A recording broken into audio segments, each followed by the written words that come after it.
వారు జగిత్యాల కేంద్రంగా జగిత్యాల నియోజకవర్గ పరిధిలో వారు బాధ్యత తీసుకున్నారు. పర్యవేక్షణ, అందరినీ కూడా కోఆర్డినేషన్ బాధ్యత, సమన్వయం. అట్లాగే మా ధర్మపురి కాన్స్టిట్యున్సీకి రవీందర్రావు ఎమ్మెల్సీ గారు, తక్కలపల్లి రవీందర్రావు గారు వరంగల్ వాసి, వారు కూడా ఇక్కడికి వచ్చి ధర్మపురిలో కొప్పుల ఈశ్వర్ గారితో కలిసి వారు కూడా సమన్వయం చేసుకుంటా ఉన్నారు. అట్లాగే మా చొప్పదండి నియోజకవర్గంలో మాజీ శాసనసభ్యులు పెద్ద సుదర్శన్ రెడ్డి గారు, వారు మా రవిశంకర్ గారితో సమన్వయం చేసుకుని అక్కడి నుంచి వారు జగిత్యాల జిల్లా పరిధిలో వారు ప్రయత్నం చేస్తా ఉన్నారు. కోరుట్లలో గౌరవనీయులు మాజీ మంత్రి మరి శ్రీ ప్రశాంత్ రెడ్డి గారు, అక్కడ ఎమ్మెల్యే సంజయ్ గారితో, అట్లాగే మా జిల్లా పార్టీ అధ్యక్షులు విద్యాసాగర్ రావు గారితో వారు సమన్వయం చేసుకుంటా ఉన్నారు.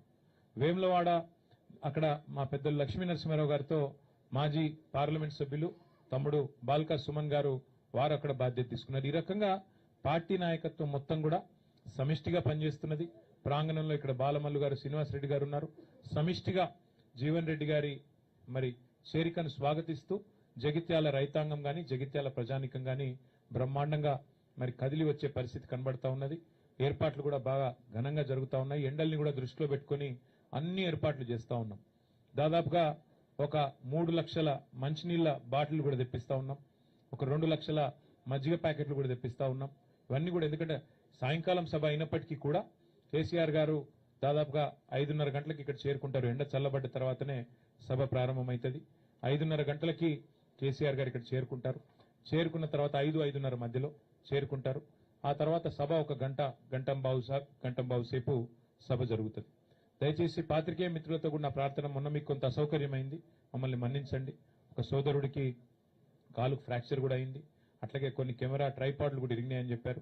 తప్పకుండా వారి నష్టాన్ని మేము భర్తీ చేస్తాము. ఆ సోదరుడికి సంబంధించి కూడా మా ఎమ్మెల్యే సంజయ్ గారు, మిగతా మిత్రులు కూడా హాస్పిటల్ కూడా వచ్చారు. ఈశ్వర్ గారు కూడా వచ్చారు, జీవన్ రెడ్డి గారు కూడా వచ్చారు. ఆ బాధ్యత అంతా కూడా మేమే తీసుకుంటాం. ఎల్లుండి దయచేసి ప్రభుత్వం ఎన్ని చిక్కులు చికాకులు పెట్టినా, ఎంత ఇరిటేట్ చేసే ప్రయత్నం చేసినా దయచేసి ప్రజలు కూడా, మా కార్యకర్తలు కూడా ఓపికగా దయచేసి సంయమనంతో మన కార్యక్రమం కాబట్టి మనం మంచిగా విజయవంతం చేసుకుందాం. కేసీఆర్ గారు చాలా కాలం తర్వాత జగిత్యాల వేదిక నుండి తెలంగాణ ప్రజలను ఉద్దేశించి మాట్లాడబోతా ఉన్నారు.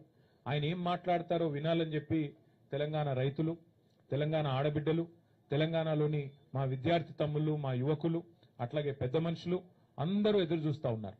కాబట్టి ఈ కార్యక్రమాన్ని ఎంత సంయమనంతో, ఎంత సమన్వయంతో, ఎంత ఓపికతో, ఎంత మరి ఆలోచనాత్మకంగా మనం పోతే అంత మంచిది. కాబట్టి దయచేసి జగిత్యాలలో ఉండే మా ప్రతి సోదరుడు సోదరికి నా ప్రార్థన, ఇది మీ సభ, మీరు మాకు ఆతిథ్యం ఇస్తున్నారు.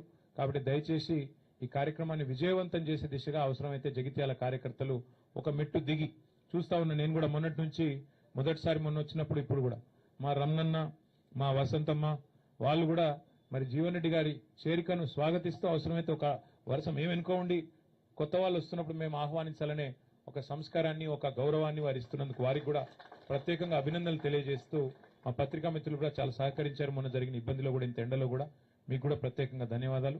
కరీంనగర్ నుంచి వచ్చే స్టాఫర్లకు కూడా ప్రత్యేకంగా, వారికి కూడా ప్రత్యేకంగా ఆహ్వానం, వారికి కూడా ఏర్పాట్లు చేస్తాము. హైదరాబాద్ నుంచి కూడా పత్రికా మిత్రులు కూడా వస్తా ఉన్నారు, వారికి కూడా స్వాగతం.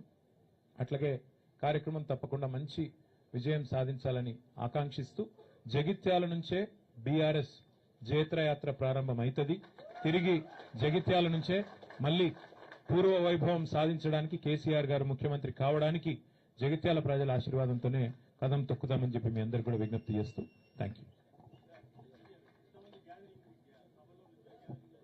సభలో పట్టనంత మంది వస్తారు, గ్రౌండ్ లో పట్టనంత మంది ఉంటారు, అయితే పక్కా.